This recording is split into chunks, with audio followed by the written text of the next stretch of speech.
Hi, welcome, folks. Today we have a good one. This is actually not a problem I have, but I'm super excited. I am now giving myself three options today to pick from, and this one just seems super cool, so we're diving in. This is all about satellite technology today and startups that are in the space. Haha. But I didn't realize how much this had changed and how many commercial entities were in here. For a long time, this was just government, or at least that was my perception, or, giant companies like Boeing. Well, there's all kinds of entry points we're going to talk about today where companies are making an impact in space. The first one is called SatCat. It's from Kahan Space, which is a company we'll talk about more in a little bit. But this is basically an aggregation of a bunch of satellite data that is publicly available. It's kind of like flight logs for, just traditional flight. And a lot of it is public, which is really exciting, even across countries. So you can see the top 25 most visited satellites, which is kind of funny. A variety of different countries are doing this. Then you can look at most recent launches as well. So you can do smart search, which I don't know enough to even do. Let's look at SpaceX's Starlink and check out what they're up to. So they last launched 9 hours. Well, actually, I have no idea what any of this means. It's on orbit. It was launched 2 weeks ago, so they last launched 2 weeks ago. That's crazy how much they launched in that short amount of time. And I guess if we dive in here, we could probably see some other stuff. Wow, okay, this is super cool. It's got some information about it.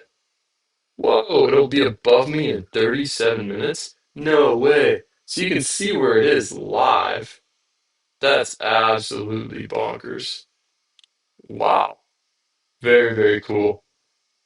What? It's 750 kilograms? This is fascinating to see this detail. They have some really, really cool stuff here. I know what none of it means, but it does make me want to learn a little bit more about this. A couple more things that I found really cool. Space weather. Feel like I never know about this, or I hear about it and it's like you should be concerned about solar radiation storms, and I like having a chance to check this. Like, oh no, there's no solar radiation storm going on right now. Kind of crazy they have forecasts. I don't know how that works. It looks like NOAA. This is their data. I'm glad to know they're doing this. Then we've got a sandbox here. No idea what this is for, but I want to show you the orbit designer, which blew my mind.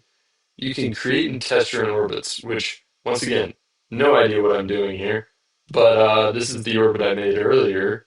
You can see what it does. Look at this thing. That's crazy. I don't know what that is. That's kind of weird. But just a super, super cool site. So I love what they're doing with this data, making it more publicly available. It kind of blows my mind. It kind of makes me want to join the Discord server so I can see what people who actually know about this stuff are talking about. But great stuff from Chaos Space. So let's look at a couple other startups in the space and see what they're doing. So this one is Continuum. One, all these companies have these like interactive backgrounds. I don't know why. You'll see this trend, but these are folks trying to unify mission management, which is kind of crazy to me, honestly, that people would outsource this data, but I guess, go for it, cool. But it's really interesting build and test. Like, how do you write a test for space? That's kind of cool. I'm a big fan of test-driven design and software, so this seems crazy. Mission design and simulation seems a little bit like this orbit designer tool. Now that I'm really, I guess, digging into this on orbit mission operations, this stuff makes sense to me. I can see why someone would outsource this. This, I understand less, but it's cool to see software being built around this and kind of understanding. So that's Continuum. That's a software heavy one.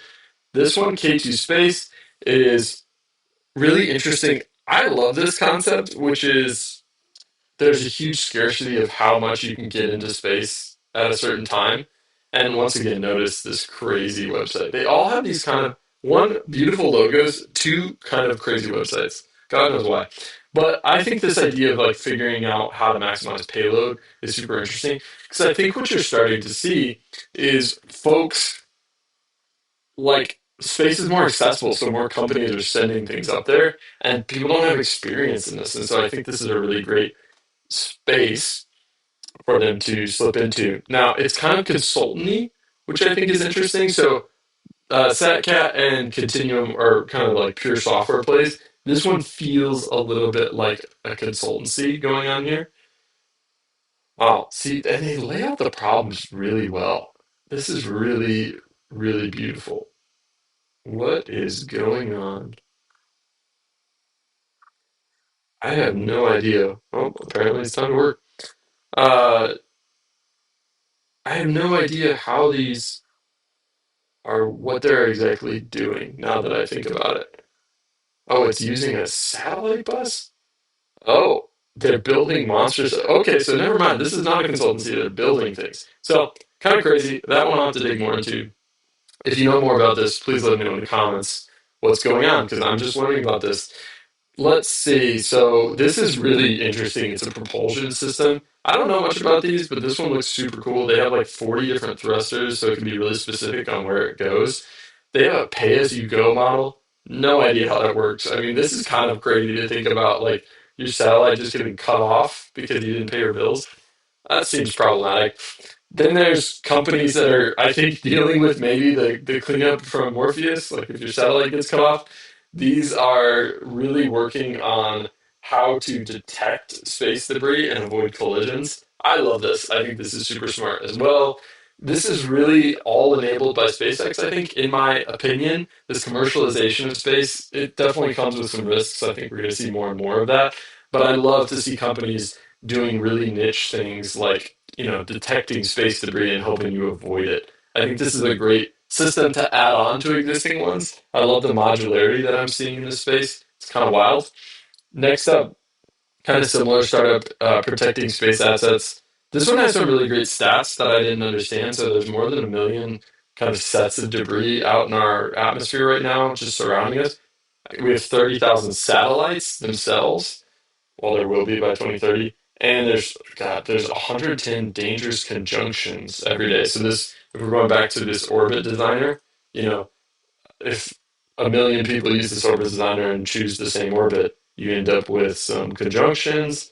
And unlike the conjunction function, not a good thing. Sorry, I was trying to make a reference to some grammar movie I watched as a kid. I don't remember it.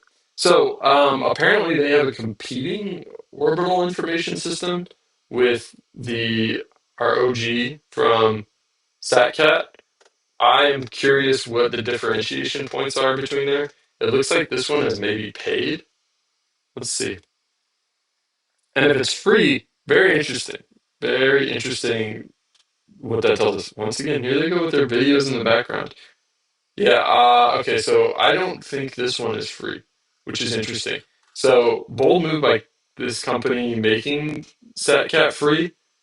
I will get into what they're trying to sell in a bit, but very interesting move. All right, next, I thought this was really interesting, seeing space as congested and chaotic as city traffic, right? The other companies have kind of talked about this. I think this is going to be an increasing problem, and you're going to have real trouble with this because it's hard to enforce standards.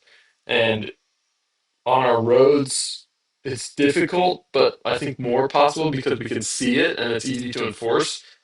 I almost wonder if we'll see some type of enforcement vehicle in space where there's, I don't know, like the equivalent of a parking municipality, like that gives you parking tickets for space. I don't know who that is. I don't know how that works, but I think at a certain point we're going to have to because as space gets more accessible, it's going to get more and more cluttered and polluted, and we're going to have more and more standards. So it'll be tricky to see how that works. And I think you also see this mix of bad actors and people who just don't know what they're doing, kind of floating things up.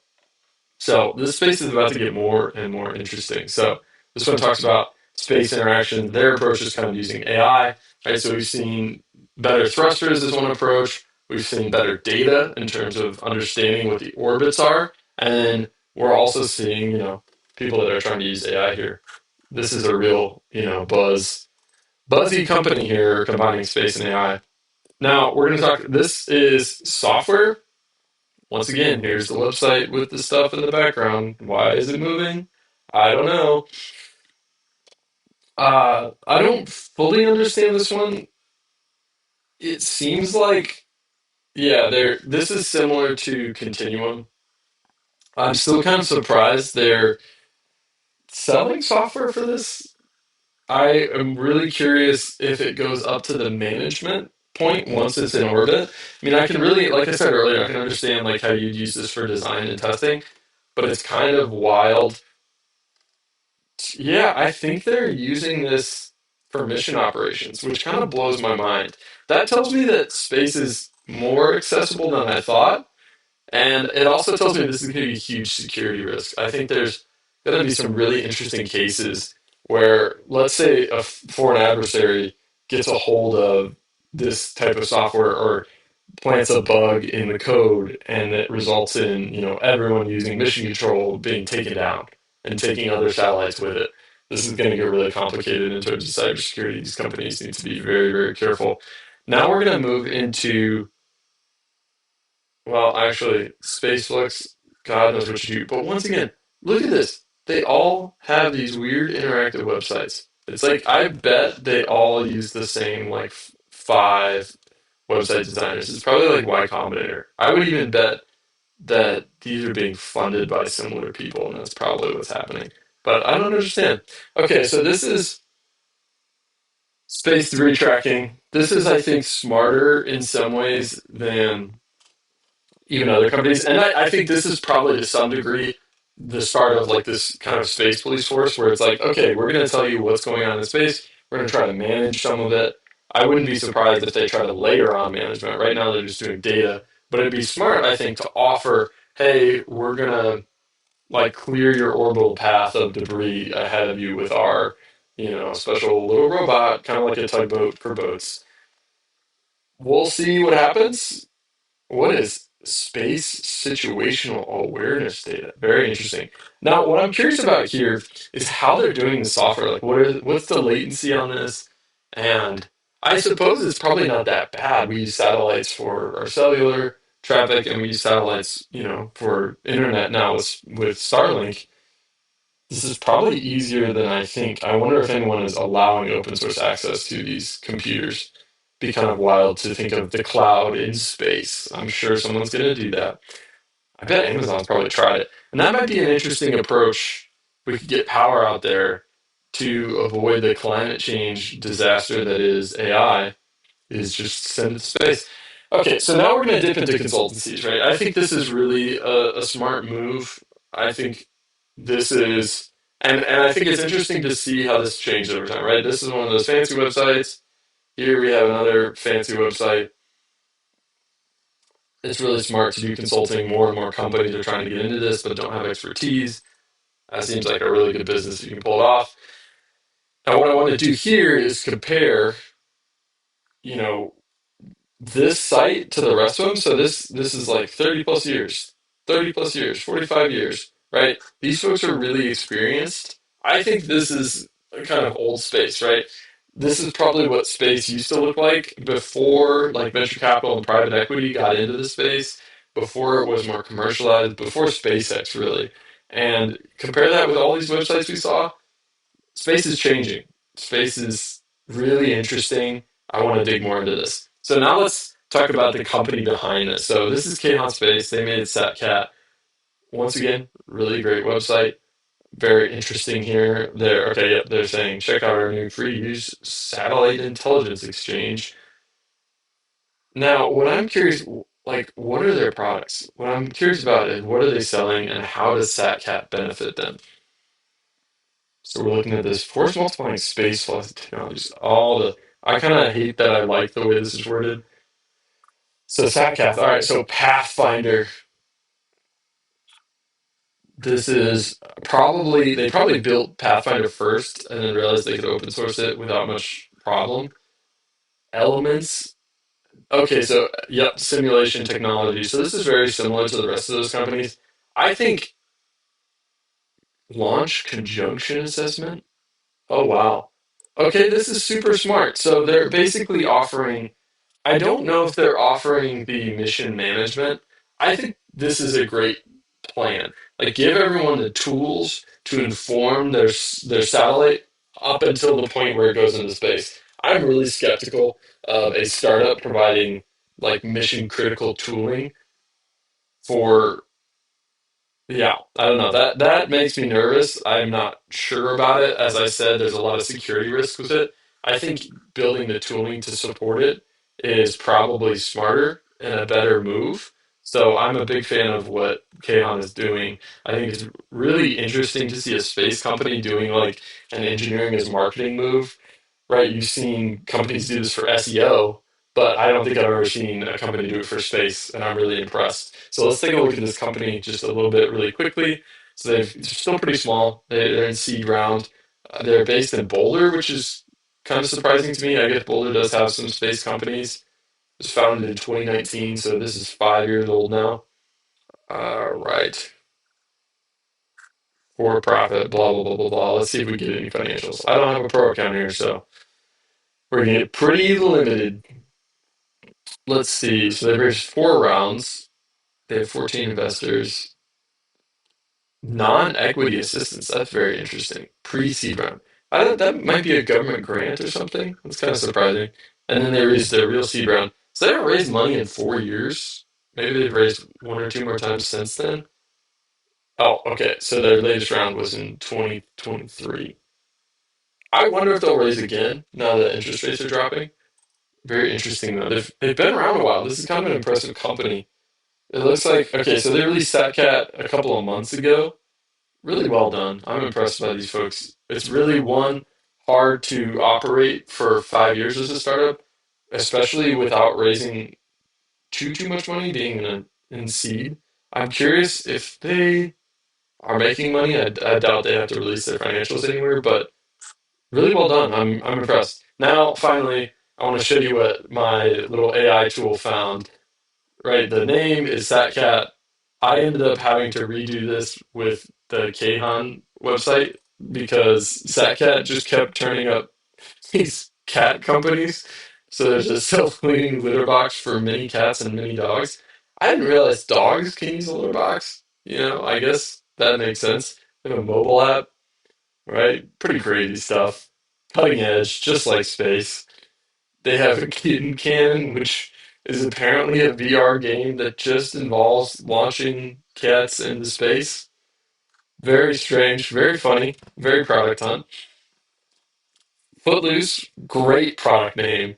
Now, I would never think of it as a kitty potty. Also, a great name is Kitty Potty. I love, though, the automatic health tracking. Like, I'm fascinated what health data they can get from your cat. I'm also curious, like, you do have to clean it at some point. When do you do this? I guess discard made easy. This is kind of wild. It really does make me want to get a cat just for the automation. This is funny. There's your cat's new favorite. My coworkers are constantly dealing with their cats on their laptop, so I suppose this is like just a fake laptop for cats. This guess it's snake oil, not real, but funny. And then this is a perplexing product name, Bellcat, where this looks, you can save it to Google Drive. Really weird. It looks like Airtable. It had quite a few upvotes. It's 7 years old now, so not a ton happening. I would love to do a deep dive on spreadsheets at some point because I love those. This one I thought was interesting. Turn any movie into a full language course. Kind of exciting. I kind of want to use this. I've been trying to brush up on my Spanish, and I've been watching a movie with a significant amount of Greek in it. And I love this idea. This is how all of my friends that learned other languages learned them, is they just watched a bunch of media. And I've tried to do it with some success. My probably biggest effort was Korean, and I wouldn't say I was super successful, but we tried. So this is all, though, to point out the recurring reminder of choose your names carefully. Satcat, catchy. I honestly don't think it's a great name. I bet